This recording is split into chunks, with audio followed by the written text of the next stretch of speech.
Okay, so the topic of discussion, we've decided that since we're doing some behind the scenes stuff, maybe we should show y'all some of the behind the scenes things like we did for how do we decide on where we're going to stay once we've picked a city, how do we find the accommodations. But the idea that we're taking a cruise was what kind of a process was that we decided we're going to take a cruise? Well, it was just a discussion about where do we want to go after South America. Do we want to go north? Do we want to go back to Europe? And if so, how are we getting back to Europe? And where are we getting back to Europe from? So we were talking about where we wanted to go from here, and we know we definitely wanted to go to Mexico and check that out. And then we were thinking that after Mexico, we would head to Europe. Yes, which back to Europe. Led to how are we getting to Europe? And normally we fly because that's what we just have always done when we cross the Atlantic. Like the idea of doing a cruise, but it's not. I mean, cruises are expensive, and we travel on a modest budget. Right. And the expensive part, and people always say, "Oh, you can cruise really cheap. You can find sales and specials." Yeah, the $868 cruise though is an inside cabin, and we have some requirements for fresh air, and one of us has a little bit of a claustrophobia thing going on.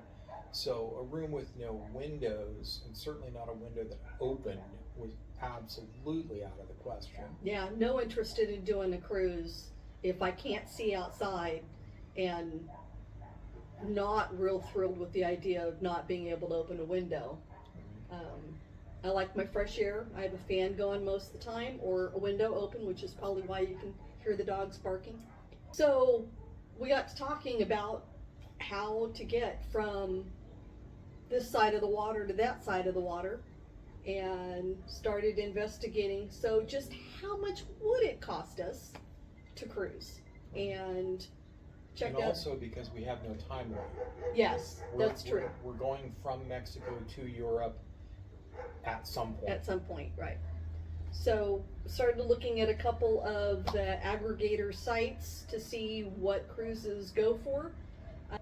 I then went and signed up for Princess Cruise Line's newsletter, and the next day, I think it was, I got an email from one of their cruise vacation planners offering to help, and I thought, what the heck? Let's send them our criteria, what it is we need. You know, we need a balcony because claustrophobic and yada, yada, yada. And he called and said he was there to help us figure out what would work for us. And because it's a transatlantic cruise, it's not like something that they do every week or whatnot. And as it turns out, the next one was happening between the United States or the next one that he recommended was between the United States and Barcelona. And sorry, Barcelona, we weren't fans, didn't want to go there again. So I told him that, and he's like, okay, well, there's one from Fort Lauderdale to Rome. And we're like, we've been wanting to go to Rome, how much is that going to cost us? And so he gave us the numbers, and we chatted a little bit, and it does cut our time here on this side of the water a little bit shorter than we had originally planned, because we were thinking we wanted to visit a few more places here in South America. And planned has air quotes. Yeah, it's our plan is thoughts, more like thoughts. We'd had conversations about a couple places in South America that we'd like to go to. Several places in Mexico that we wanted to visit. But the timing for the cruise was going to be the end of March, and we thought, well, we can make it work. And we looked at the cost for flights. Right. So the baseline, and I used Mexico City to Lisbon because it just seemed like the most logical choice for us. If we were going to fly back to Europe, we'd probably start in Portugal again. And the baseline fare for the two of us was $1,600. We get upgraded legroom because I'm 6'2", I got long legs. Economy is not going to work any flight longer than about 2.5 hours. Yeah, I'll pay to upgrade.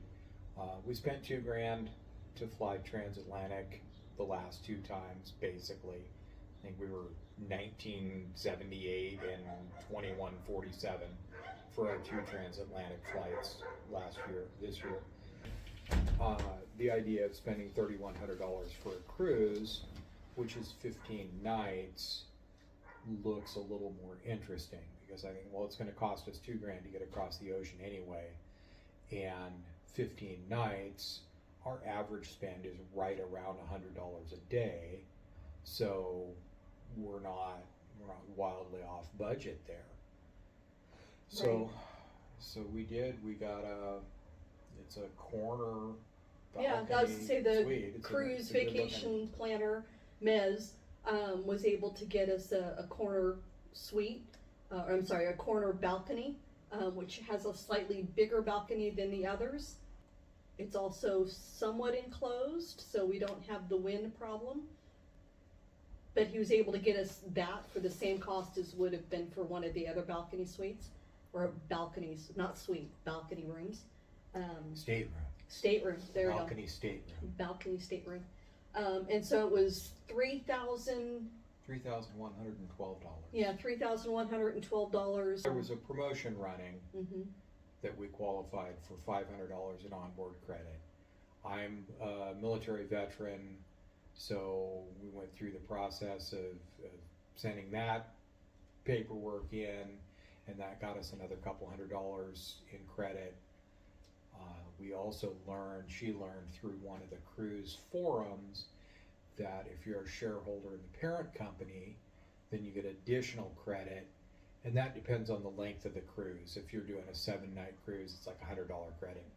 For a 15-night cruise, which is what we're doing, it was a $200 credit. So that got us we've got over $1,000 in onboard credit. We've got I think a little over $1,500 in onboard credits. Okay, well it's stacked up even further. Yeah.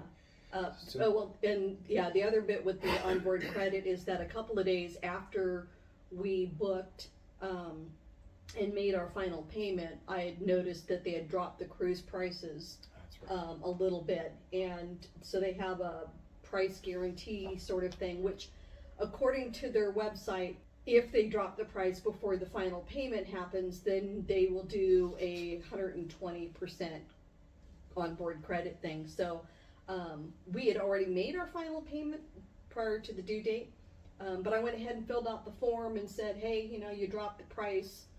It was X number of dollars less than what we paid.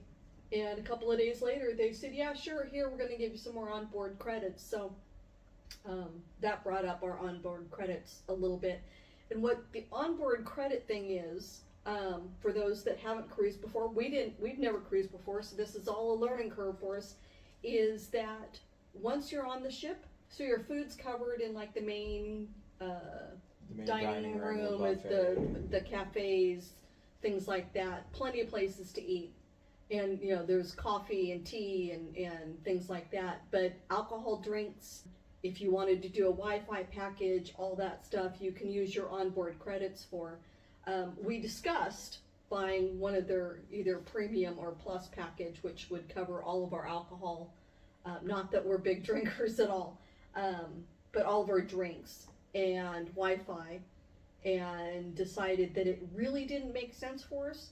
So we're just going to use our onboard credits for that sort of stuff. Now we'll find out on this cruise how much we would have liked to have just got on board, got drunk, and stayed there for 15 days. Sort of Vegas vacation attitude. But from my perspective, I'm going to have at most a cocktail every day or every other day. So at $15 a shot, even at $20 a shot, it would take so much to hit what the alcohol beverage package costs. Yeah. And the same with the fancy coffee. You can get black coffee in the buffet, the cafeteria, whatever. If you want a cappuccino or a latte, then that's an upcharge. But That's still, yeah, I was gonna say, but even with the fancy drinks and whatnot, we looked at the drinks menu, the actual pricing for the drinks menu, and if we did any drinking, our drinks would be like 10, 12 bucks. The coffee maybe 5. And with the onboard credits, I mean, there's really no point. And we're gonna try and be unplugged as much as possible on this trip, so even a Wi-Fi package isn't really, I don't think is gonna make much sense for us. The Wi-Fi package was approaching $700. Yeah, And the idea of paying $50 a day to be connected that's a hard no from me. yeah, There are eSIM data packages available that we're going to look into. They're more expensive than what we normally pay for data. It's 5 gig for 7 days for $100 or something, where our standard package on land we're paying $70 for 20 gig over the year. But if we wind up just not being connected to the internet, then it's 15 days that too we're not. bad. Yeah. So sad. Well, and if push comes to shove, we can always go to the internet cafe on board and pay for a day's access. Sure. And I don't think it's that important that we stay plugged in every day. It's gonna be weird because we're online every day. So we decided to take the cruise. And then we decided we weren't going to stay in Rome once we got there. Yeah, so that's a whole nother conversation. So we've had very generic conversations about maybe Split in Croatia, maybe Sarande, or somewhere in Albania, maybe Montenegro. Right. That's all open for discussion at this point. That's it. You just run out of words. I think I ran out of words. Yeah, I was gonna say, yeah. We'll go ahead and wrap this sucker up. Then I'll get it edited and share it on the tube of views and see what people think. But again, if you have any feedback, if you have questions about the nomad lifestyle, we're 13 months in, so we've learned a couple of things at this point and continue to learn more with each passing visit. But drop a note in the comments or reach out through our website. We share a lot of the stuff on the blog as well, sort of duplicate to the videos. If you prefer to read rather than watch, we got you covered. Yeah, I was gonna say Facebook. Definitely like us on Facebook, The Mobile Retiree. Whenever we put a new blog post up on our website, we also share that to our Facebook page, so you can sort of get first notification there that we have something new for y'all to read. All right, thanks for watching.